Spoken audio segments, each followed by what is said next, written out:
Y el capítulo 2, versículos 31 al 45, y por respeto y por amor a nuestros hermanos que hoy nos visitan, vamos a repetir algo.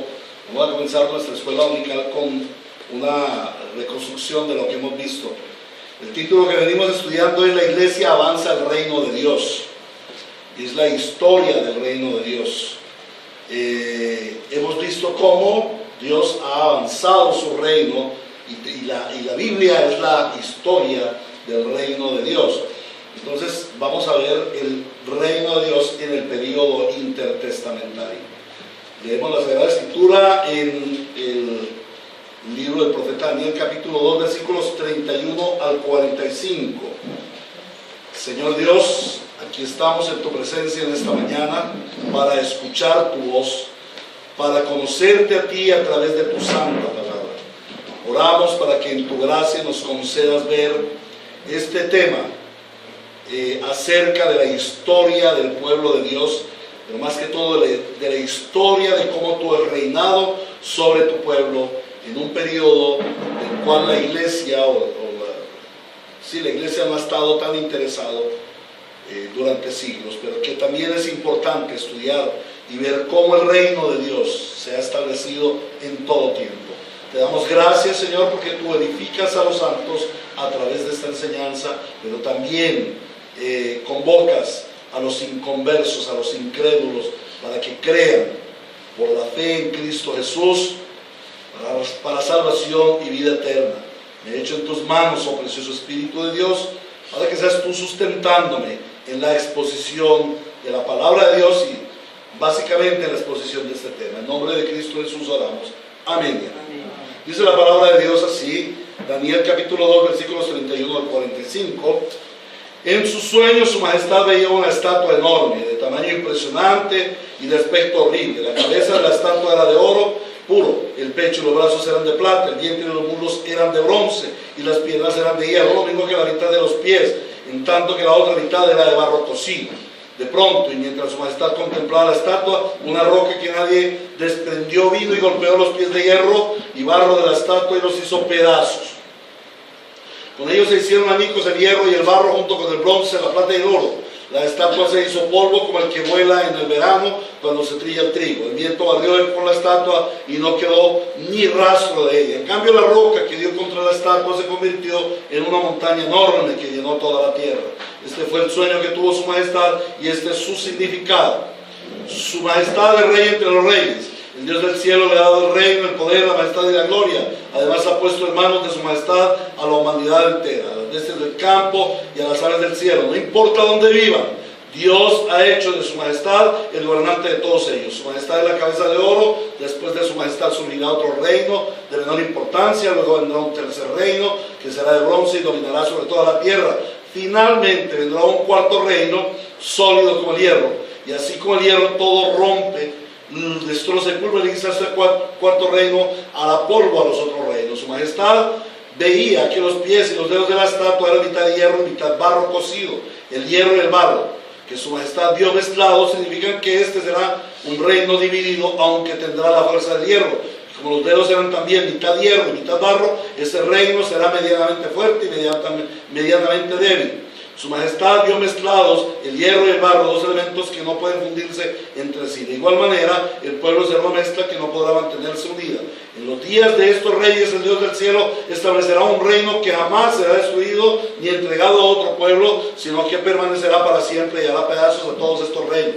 Tal es el sentido del sueño, donde la roca se desprendía de una montaña, roca que, sin la intervención de nadie, hizo añicos al hierro, al bronce, al barro, a la plata y al oro. El gran Dios le ha mostrado a su majestad lo que tendrá lugar en el futuro, el sueño verdadero y esta interpretación digna de confianza. Palabra de Dios. Amén. Muy bien, hermanos. Entonces podemos sentarnos.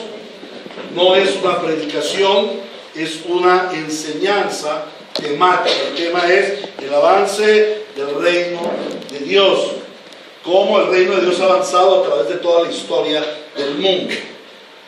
Y hemos visto ese reino de Dios desde la eternidad. El reino de Dios no fue algo que vino a establecer el Señor Jesucristo. El reino de Dios fue establecido desde la eternidad, desde el eterno, en la Trinidad. Y cuando el Señor creó esta tierra, la creó para reinar en ella. Luego, en la caída, no se perdió el reino. Algunas personas piensan que la caída produjo la pérdida del reino, que ya Dios no reinó más, que ahora el que reina es Satanás. Esto es falso, como lo vimos en aquella oportunidad. Luego vimos el reino de Dios en el juicio por el pecado, en el diluvio.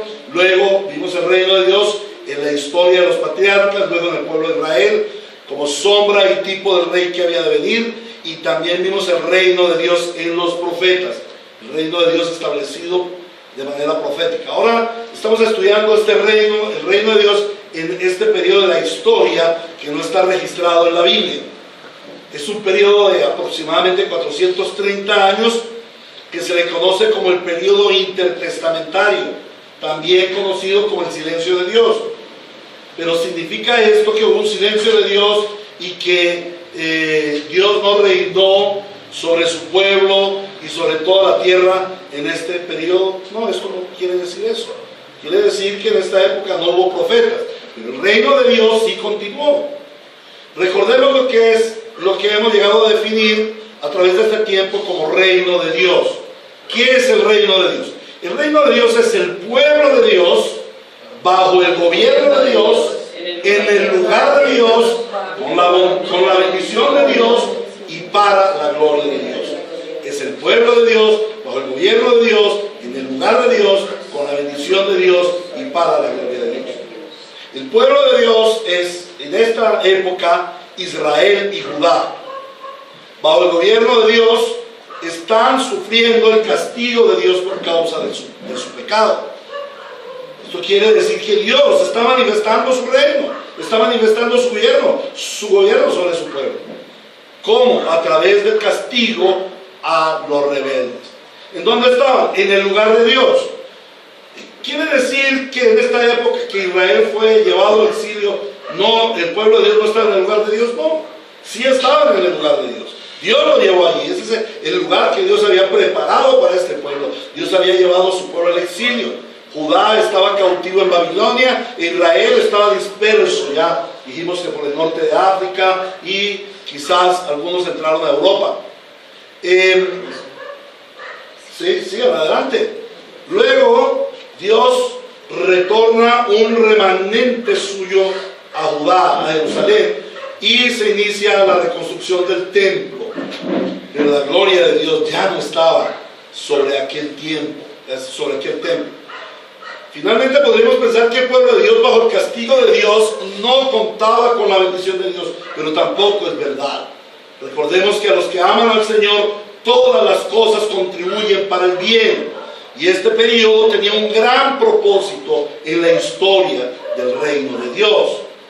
Y el texto que hoy estudiamos nos relata en síntesis la profecía que Dios le reveló a Daniel a través del sueño del rey Nabucodonosor. Y esta profecía históricamente contempla cerca de 600 años de la historia universal. Pero eso no es lo importante. Lo realmente importante de esta profecía es el anuncio del establecimiento del reino de Dios, el establecimiento absoluto del reino de Dios en la tierra a través del Rey de Reyes y Señor de Señores, Jesucristo, el Hijo de Dios. Vimos también la semana pasada la interpretación histórica del sueño de Nabucodonosor. La cabeza de oro significaba el imperio babilónico que subsistió entre el 612 hasta el 550 antes de Cristo. El pecho y los brazos de plata hablan del imperio medo-persa, un imperio compartido que estuvo de 550 a 331.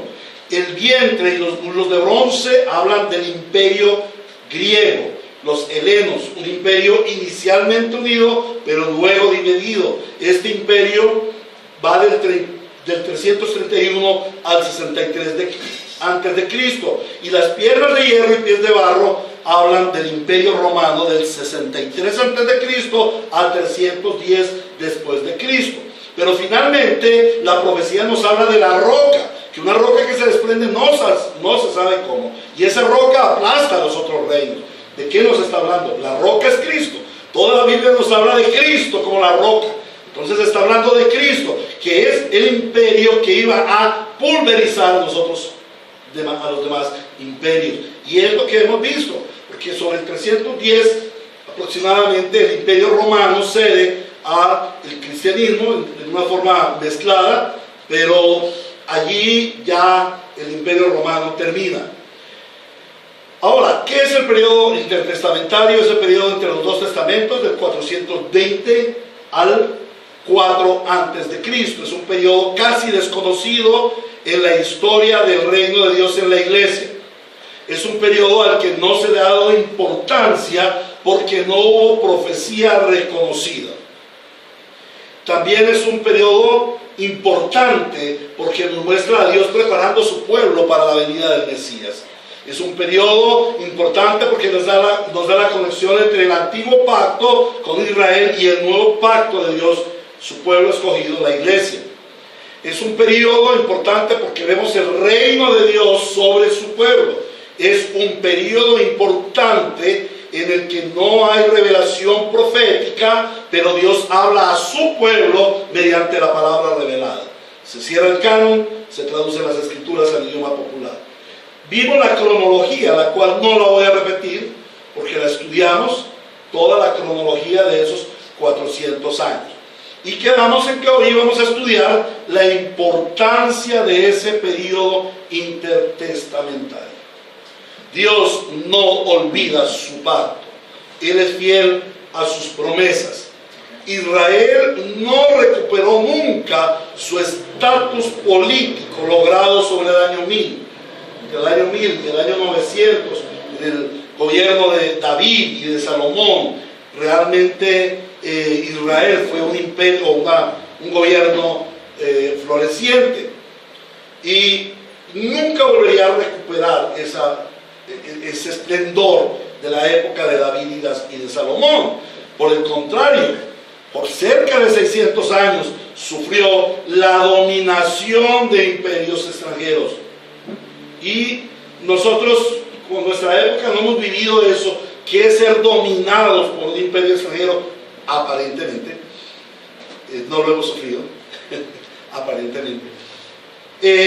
Realmente para ellos sí era muy terrible estar bajo la dominación extranjera, inicialmente con los babilonios, luego con los medopersas, y nada que se acababa el asunto, vinieron los griegos y estuvieron bajo la dominación griega, y como lo vimos, los griegos hicieron en la época de Antíoco, hicieron tanto daño a Israel, lo ofendieron tanto, hicieron el sacrificio de un cerdo en el templo y rociaron la sangre por el templo. Ustedes saben cuán abominable es para un judío que se haga no más que se toque un cerdo, es un animal inmundo.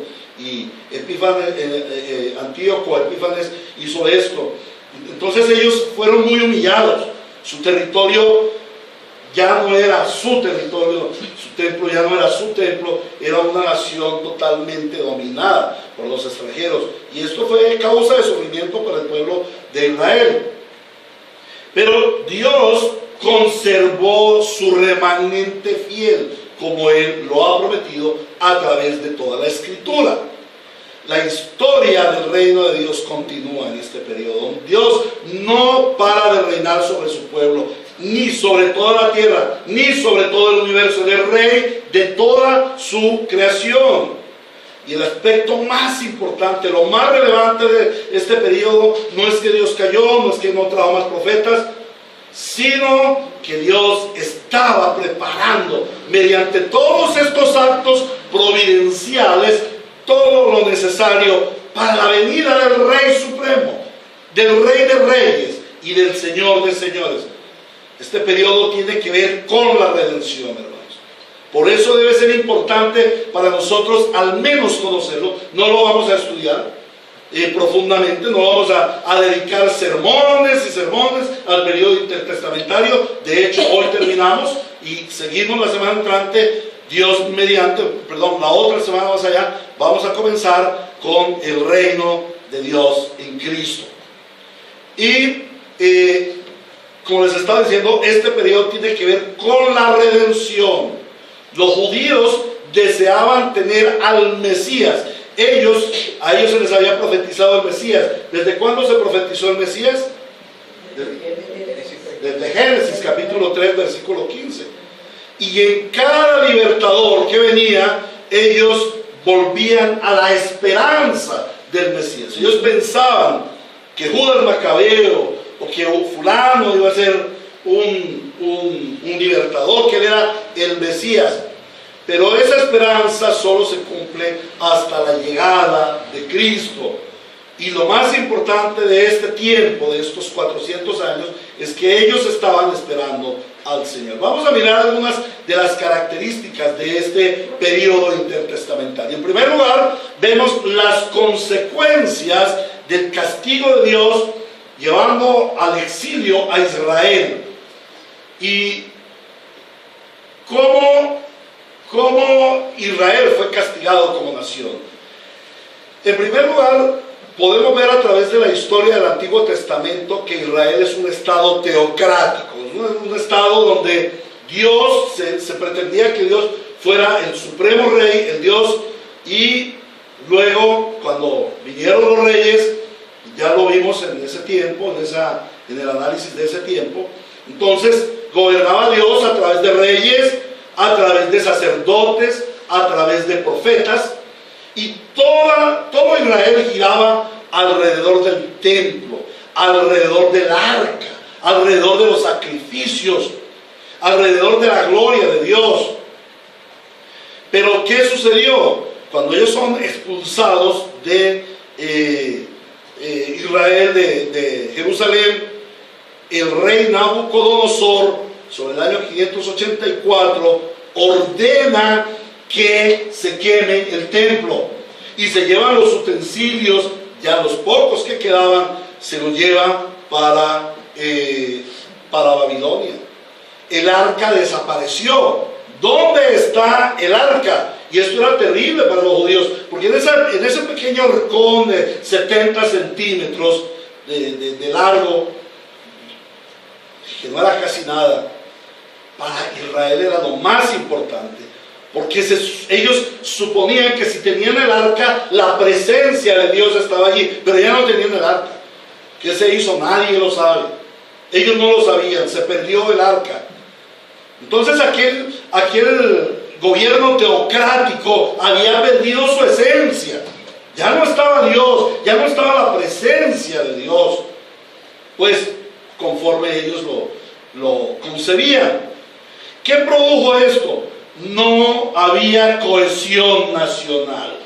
Ese Israel que antes pretendía ser un pueblo, ahora ya no estaba unido por el culto, no estaba unido por los sacrificios, no estaba unido por el templo, no estaba unido por los sacerdotes, no había cohesión. Además de ello, los judíos se mezclaron con la cultura babilónica. Ya habían mezclas. Recordamos la lista de los que volvieron a Israel, que volvieron a Jerusalén. En los primeros 5,000 hubo un remanente que no se sabía de quién eran familiares. Ellos eran celosos en guardar toda la estructura genealógica, las tribus y todo, fulano de la tribu de fulano, fulano sutano de la tribu de mengano, y ellos guardaban muy bien este registro, pero aunque lo guardaron bien, hubo una serie de personas que no se sabía de dónde provenían. Bueno, allí también tenían que ver el asunto los sacerdotes, porque si no había esa genealogía, ¿quiénes iban a ser sacerdotes autorizados? Acordémonos que la ley decía que los únicos sacerdotes autorizados eran los de la tribu de Leví. Entonces todo esto ya era para Israel un gran problema. ¿Quién iba a ministrar en el templo? Luego, cuando ellos vienen a Jerusalén, cuando llegan a Israel, a Judá, se encuentran que Nabucodonosor había puesto a otro pueblo ahí, que nosotros conocemos hoy en día como los samaritanos. Ya habían puesto a otro pueblo allí. ¿Y qué tuvieron que hacer ellos? Mezclarse. Muchos de ellos se mezclaron. Acuérdense que esta era una costumbre de los judíos, que contrario a lo que Dios ordenaba, ellos se mezclaron. Y vemos la consecuencia en Juan capítulo 4, cuando la mujer samaritana le dice: ¿a dónde es que hay que adorar?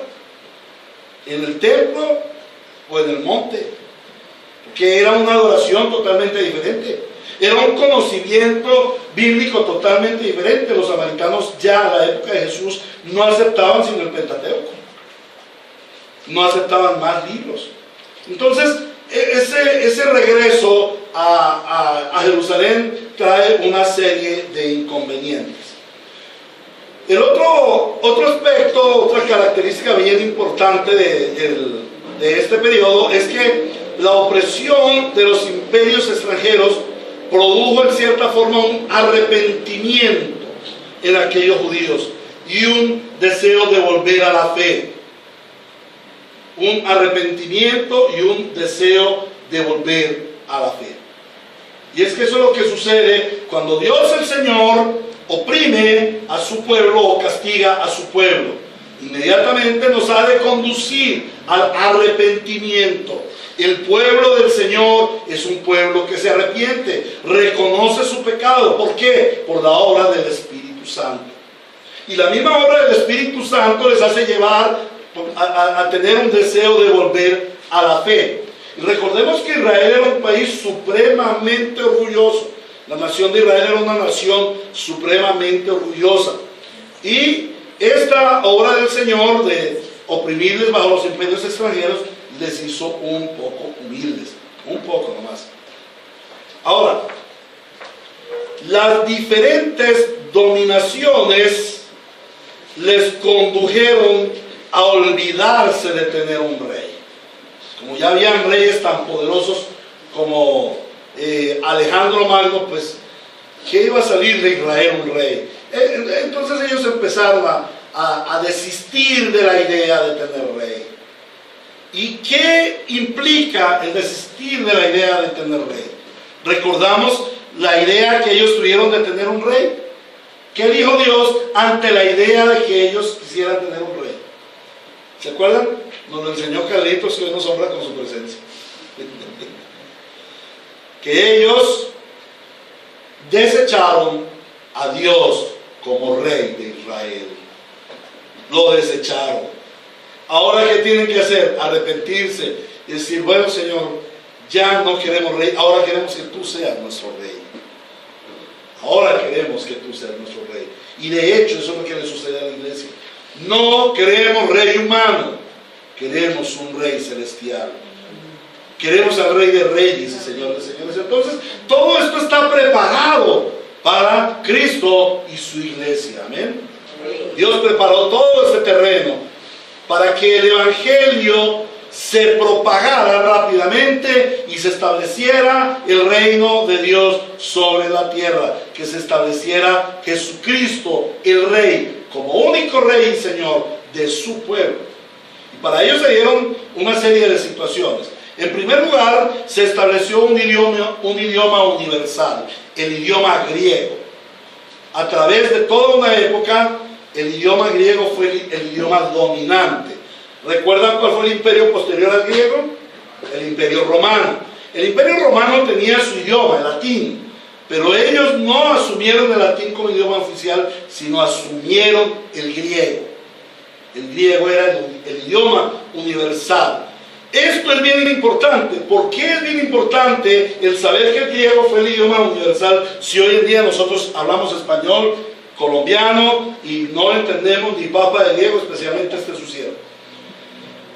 Porque allí podemos ver el inicio de la revelación, el inicio del deseo de Dios de revelar su escritura a los pueblos, a las gentes. Esto es ya un hecho, digamos un hecho, que apunta hacia la predicación del Evangelio a toda lengua, a toda nación, a todo pueblo, a todo tribu y todo linaje. Esto apunta hacia la reforma de 1517, cuando los reformadores dijeron: la escritura debe estar en nuestras lenguas para ser entendida. ¿De cuándo viene eso? De esa época. Dios nos muestra que Él quiere que tengamos las escrituras en un idioma entendible para nosotros. Entonces, cerca del año 270 antes de Cristo, en la ciudad de Alejandría, los rabinos de allí se reúnen y lo voy a hablar de forma coloquial. Ellos se reúnen y dicen, bueno, el idioma hebreo se ha perdido, se está perdiendo, estamos ya a punto de perder nuestro idioma. ¿Por qué? Porque estamos viviendo en Alejandría, el imperio es el griego, el idioma es el griego, nuestros hijos hablan el griego, si van a la escuela, si van a la biblioteca, allí van a encontrar ese idioma griego. ¿Cómo vamos a hacer para que el santo libro, acuérdense, el pueblo de Israel, al igual que la iglesia, es el pueblo del libro? Todo giraba alrededor del libro, alrededor que había en el arca, la ley, el libro. Entonces para ellos era importante el libro. Para la iglesia, ¿qué debe ser lo más importante?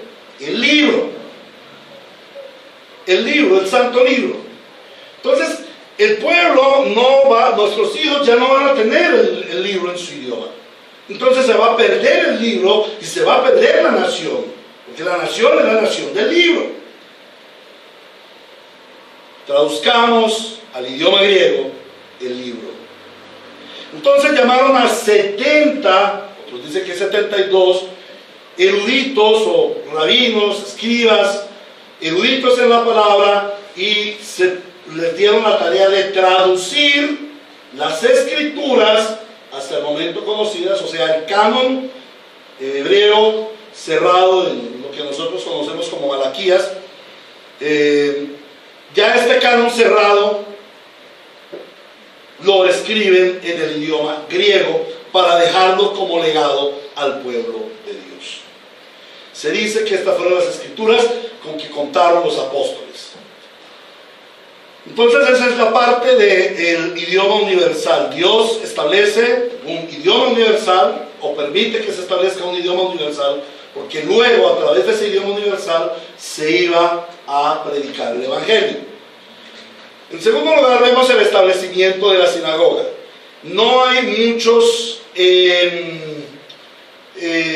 indicios como para decir la sinagoga comenzó en tal año, en tal lugar. No, la palabra sinagoga significa lugar de reunión. La sinagoga al parecer comienza en Babilonia. ¿Y por qué? La vez pasada se los comentaba, porque ellos necesitaban reunirse como pueblo y desarrollar su conocimiento bíblico, su conocimiento de la ley, de la Taná. Entonces, construyen la sinagoga con este propósito. La sinagoga no tenía propósito inicial de rendir culto. Ellos sabían que el culto tenían que rendirlo en el templo. En las sinagogas no se hacían sacrificios. Acordémonos, el culto del Antiguo Testamento es bien diferente al culto del Nuevo Testamento. El culto del Antiguo Testamento está basado en los sacrificios. La liturgia veterotestamentaria está basada en los sacrificios y en la justificación por medio del sacrificio de estos animales. Entonces se establece la sinagoga, ¿para qué? Para prevalecer en la cultura del pueblo, para prevalecer en el libro. Y esto condujo a que los judíos compartieran su fe y alcanzaran prosélitos. Ustedes se imaginan a Sadrach, Mesach y Abednego en el foso, en aquel horno de fuego, y el rey Nabucodonosor ordena, bueno, hay que quemarlos, y ellos salen intactos. ¿Qué dice la gente del Dios de Sadrach, Mesach y Abednego? ¿Qué dicen las gentes del profeta Daniel en el foso de los leones? No se lo comen y le echan a otro poco de gente y sí se los comen. Bueno, este Dios tiene algo. Este Dios es poderoso. Entonces ellos dan testimonio de Dios y las gentes quieren venir a conocer el Dios de los judíos. Entonces ellos comparten su fe y alcanzan prosélitos. ¿Esto qué significa? Para una nación de una religión tan cerrada como los judíos, una religión que está basada en una raza, digámoslo así, en un grupo de gente, predicarles a otros era algo bien difícil. Entonces vemos cómo gente importante, la Biblia nos presenta casos de gente importante que quiere venir a tener la fe de esos judíos en el exilio. Quieren venir a tener la fe y ellos a través de la sinagoga pueden hacer esos prosélitos. ¿Qué es esto en la cosmovisión de la historia cristiana? Esto es el comienzo del evangelismo. Eso es Dios diciendo, se va a extender las buenas nuevas a todo pueblo, a toda nación, a toda tribu y a toda lengua. Entonces, allí está el comienzo del evangelio. En otro aspecto también, otro aspecto importante es que se establecen los caminos y el correo romano. Esto es bien importante. Los romanos hicieron caminos, vías. Ellos le dieron gran importancia a la construcción de vías y le dieron una gran importancia a la comunicación. En esa época no había celulares, no había nada de estas cosas tan buenas que tenemos hoy en día, pero había un correo muy eficiente, algunos a través de caballos, otros a través de postas, ¿cierto? Eran corredores que llevaban el mensaje y lo entregaban a otro. Entonces dirán ustedes, bueno, pero esto, pastor, ¿qué tiene que ver con el evangelio? Tiene mucho que ver. Todo esto se preparó para que en la venida de Cristo y en la escritura del evangelio se pudiera tener el evangelio en diferentes lugares sin tantos inconvenientes. Se divulgó el evangelio. Otro aspecto bien importante en este periodo es la Pax Romana. ¿Qué es la Pax Romana? La Pax Romana es ese tiempo, es ese establecimiento que hizo el gobierno romano de tener paz en todas partes del mundo. Se dice que históricamente el mundo no ha tenido más que 50 años de paz en toda la historia. No más que 50 años. De hecho, Roma luchó muchísimo para establecer paz en el imperio conocido. ¿Y cuándo se sucedió esta paz? En este periodo de la Pax Romana. ¿Y qué es lo más importante de estos 50 años? A ver, hermanos. ¿Cómo? Que ahí vino Cristo. Que ahí vino Cristo. ¿Y qué tiene que ver Cristo con qué vino? ¿Cómo? Amén, es el príncipe de paz. Dios en toda la historia del universo, en toda la historia del mundo, un mundo de guerra en todo tiempo. Y Él dice, va a venir, o les voy a enviar al príncipe de paz, consejero fiel. Isaías, recuerdan que también lo vimos en la profecía. Isaías promete el príncipe de paz.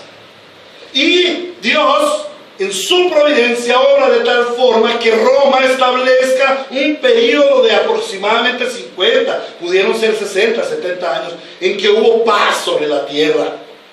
Y esa paz se estableció ¿para qué? Para que viniera el príncipe de paz. Jesucristo el Rey.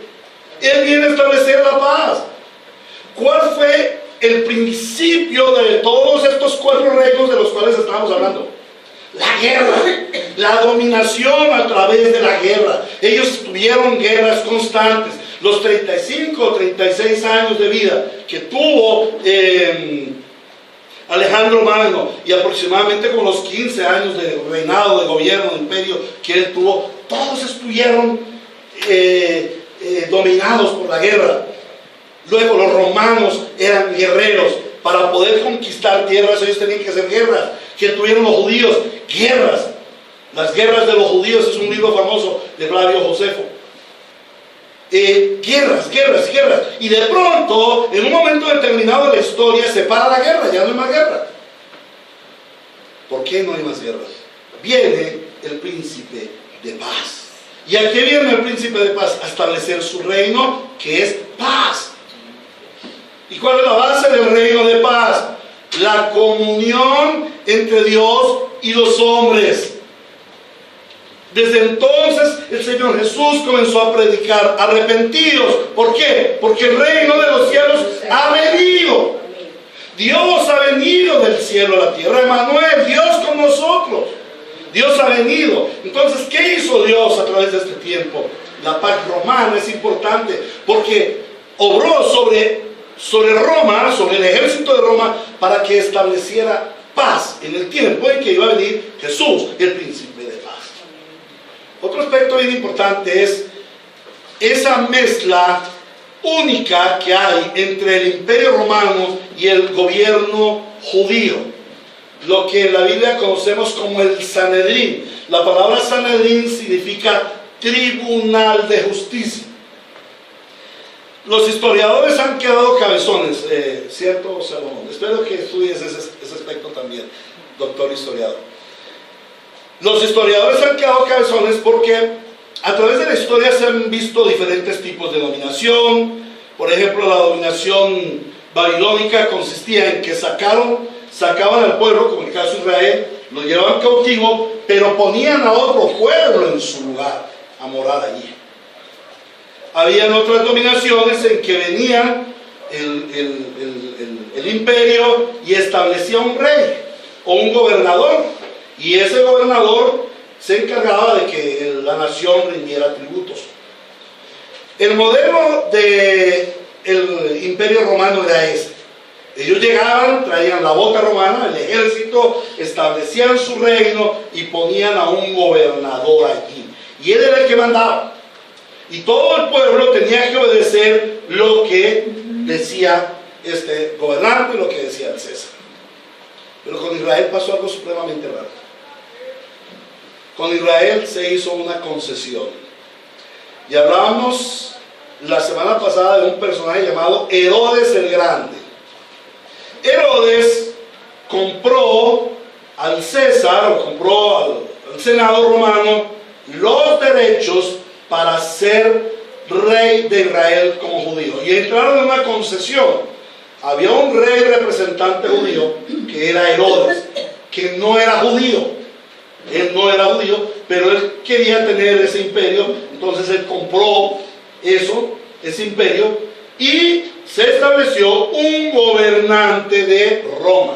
Será un gobierno bipartita. Allí es donde aparece ese tal Sanedrín, a donde fue llevado el Señor Jesús para ser juzgado. El Sanedrín era el tribunal de justicia, y esto lo preparó Dios, el Señor, para el cumplimiento del sacrificio de Cristo, para el cumplimiento de todas las profecías acerca del Señor Jesucristo. Dentro de otras cosas, el Sanedrín estaba conformado por aproximadamente 70 personas, dentro de los cuales habían representantes de los fariseos y representantes de los saduceos. Allí se hacía el juicio a los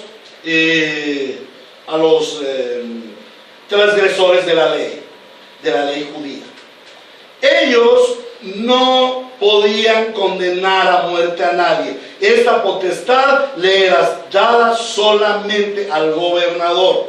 Recordamos en el tiempo de Poncio Pilatos, ¿quién era el rey? Herodes.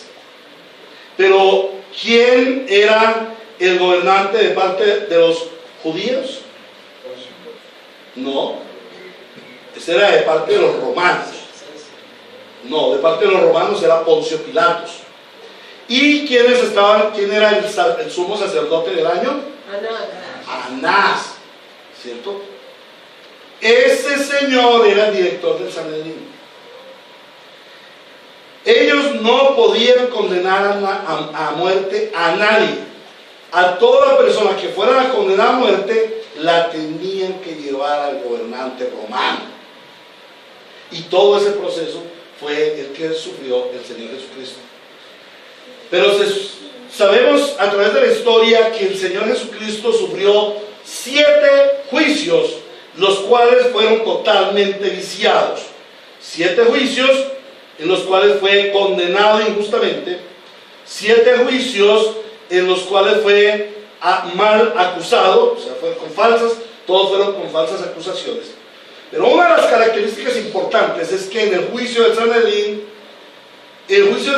tenía que sentarse los acusadores de un lado y los defensores del otro lado. El caso del Señor Jesucristo no tuvo defensa. No tuvo defensa, no hubo defensor. O sea, ese juicio fue un juicio lisiado, un juicio injusto. Pero ¿cómo vamos a permitir que el Señor Jesús vaya a ser juzgado injustamente? Por una sencilla razón, hermano. Allí se muestra la injusticia humana. Los impíos, los injustos, condenando al justo, al santo, al que no tuvo pecado. El mismo Poncio Pilato lo dijo: yo me lavo las manos, porque en este hombre no hay yo pecado. En este hombre no hay pecado. Yo no veo que haya falla en él. Ahí se los entrego, ustedes verán qué hacen. Eso fue injusto totalmente de parte de Poncio Pilatos. Poncio Pilatos debía haberle guardado la vida del Señor Jesucristo, porque el imperio romano tenía que guardar la vida de la gente y que se le hiciera un justo juicio y llevar del tribunal al gobernante romano y decirle: nosotros lo condenamos a muerte. Había una sola razón: la profanación del templo. De resto ellos no podían condenar a muerte. No podían condenar a muerte. Entonces, miren toda la injusticia y toda la evidencia de la maldad humana. Dentro de otras cosas, el juicio no se podía hacer el mismo día. Había que dejar para el otro día. Pero como ese día era viernes, al otro día era Shabbat, ellos tenían que dejarlo para el primer día de la semana.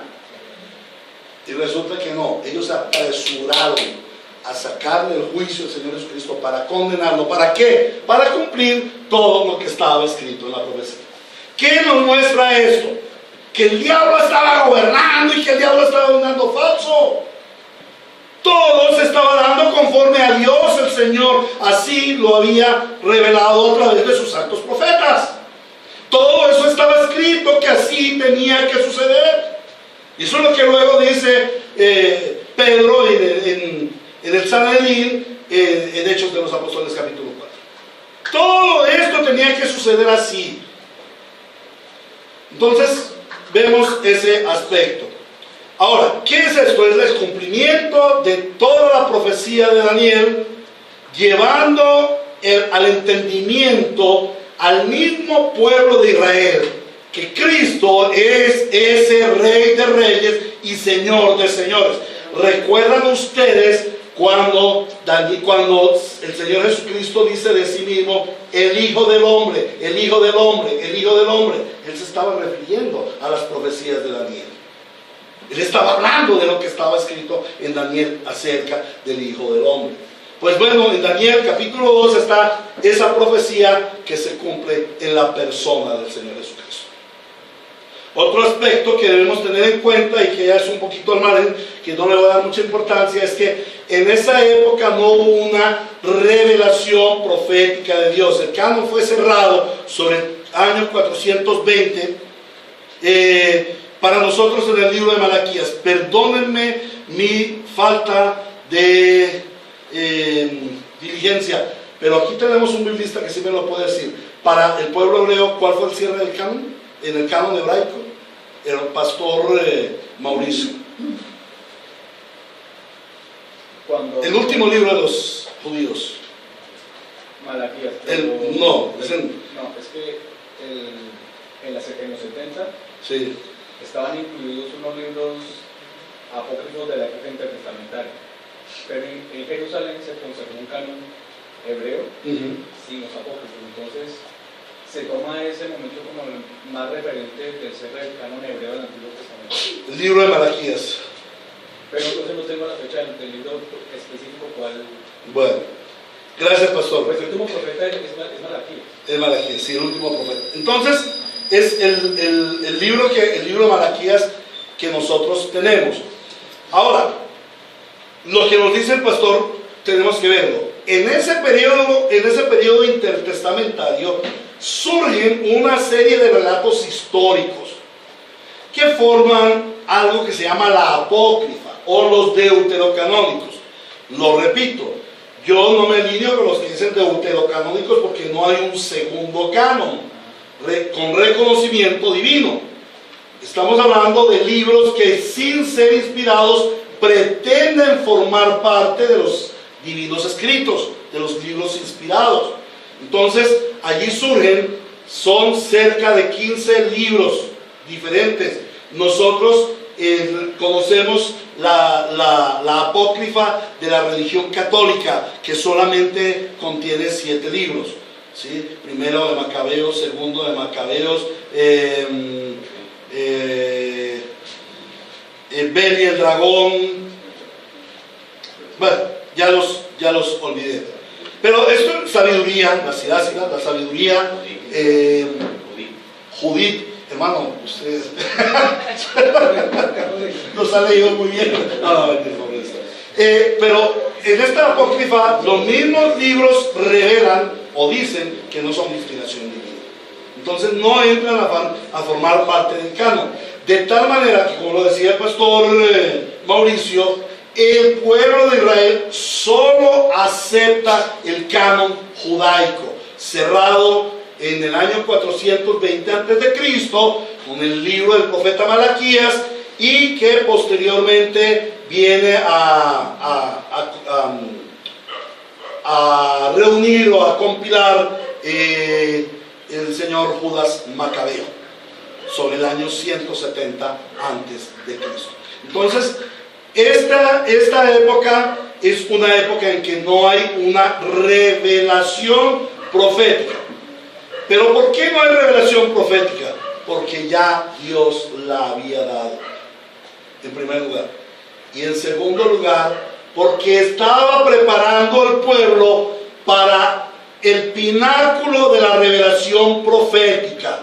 ¿Cuál es el pináculo de la revelación profética? Jesucristo el Señor. Jesucristo el Señor. Porque Él lo revela todo. Recordemos como lo dice Efesios capítulo 1, versículos 9 y 10. El misterio que estaba revelado se nos ha dado a conocer. ¿Y cuál es ese misterio revelado? La persona del Señor Jesucristo.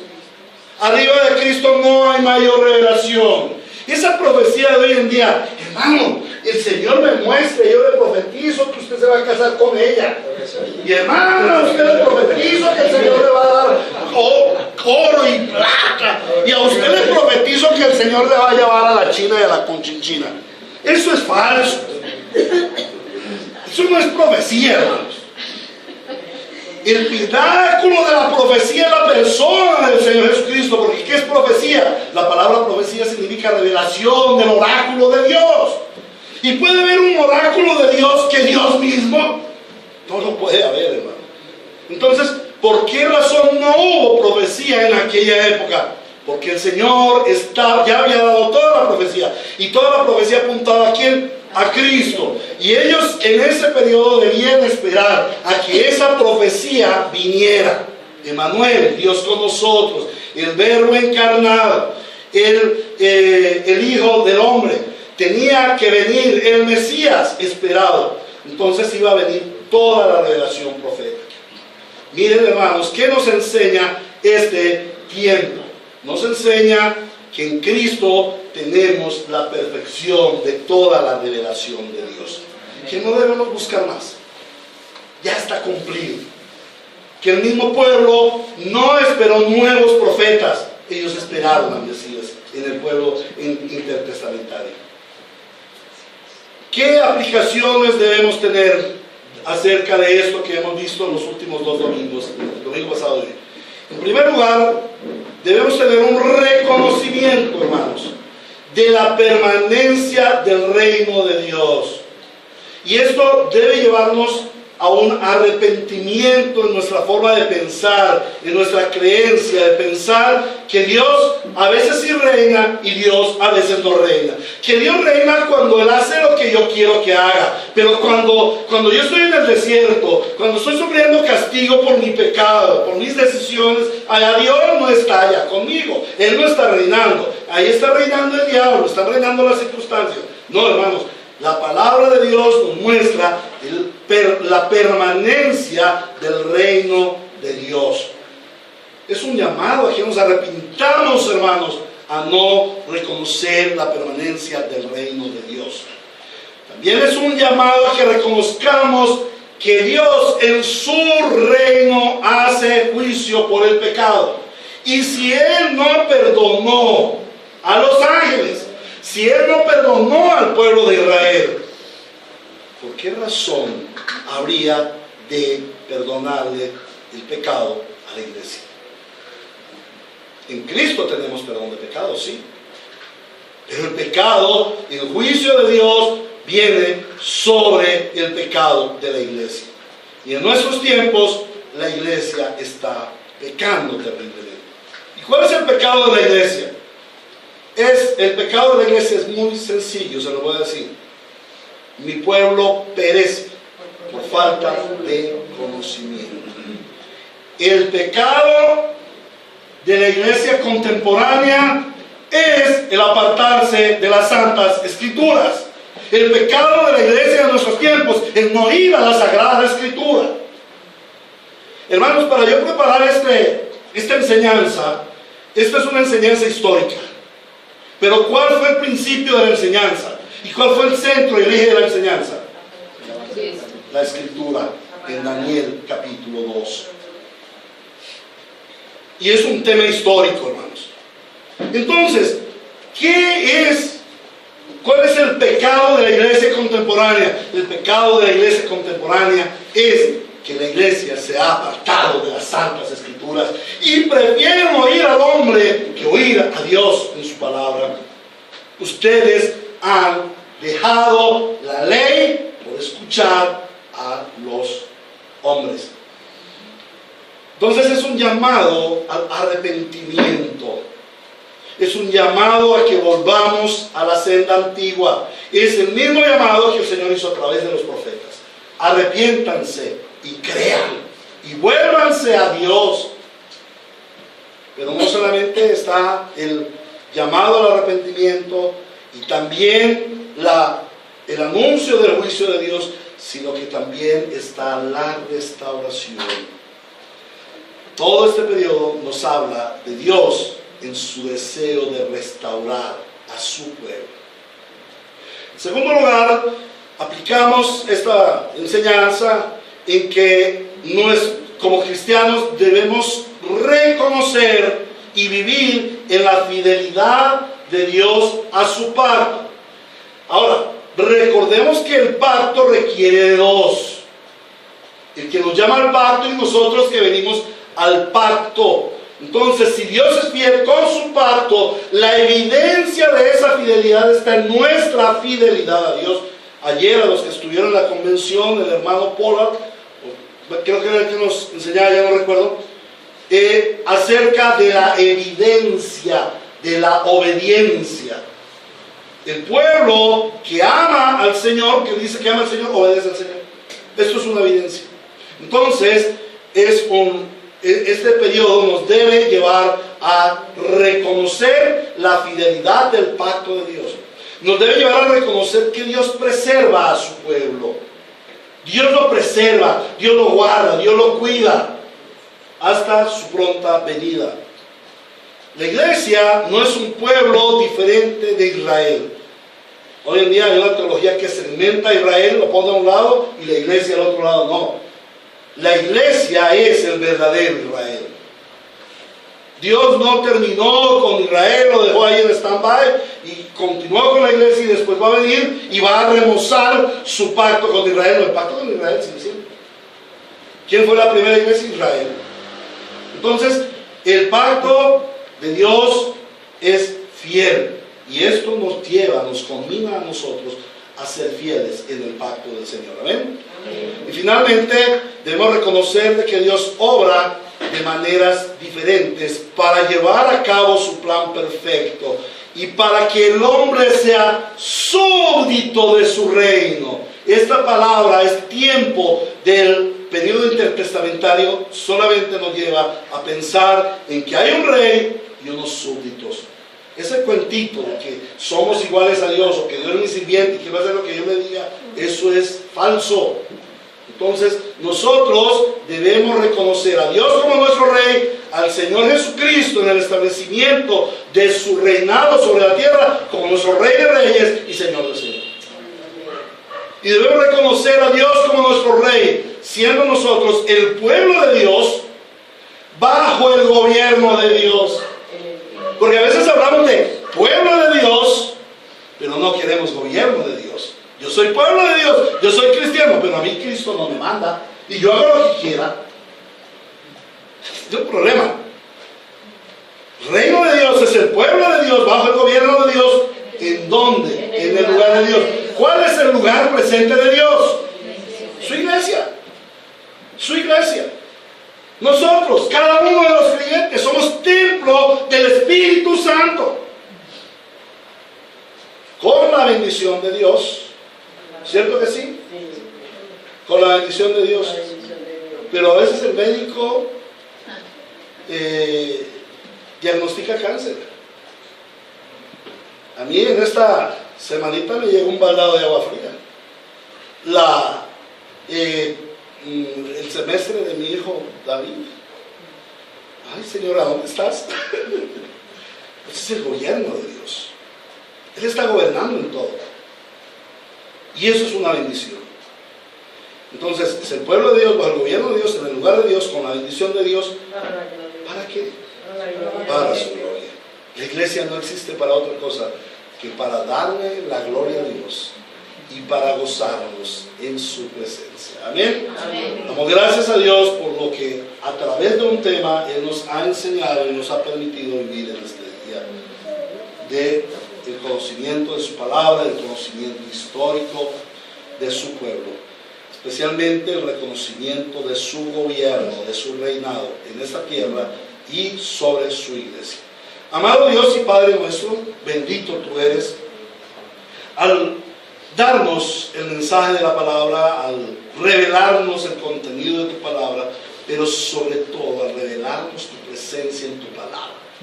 Te bendecimos, Señor, y te damos gracias porque sabemos que esta palabra hoy nos ha llevado a un reconocimiento de tu deidad, de tu poder, de tu gloria, pero sobre todo de tu reinado. Y a un amor mayor por Cristo, que es el centro de toda la historia, que es el centro del gobierno, del reinado de Dios sobre la tierra, especialmente sobre nosotros, su iglesia. Solo a Cristo, nuestro Señor, solo a Dios sea la gloria en medio de su iglesia por los siglos de los siglos. Amén y amén. Bueno, con el afán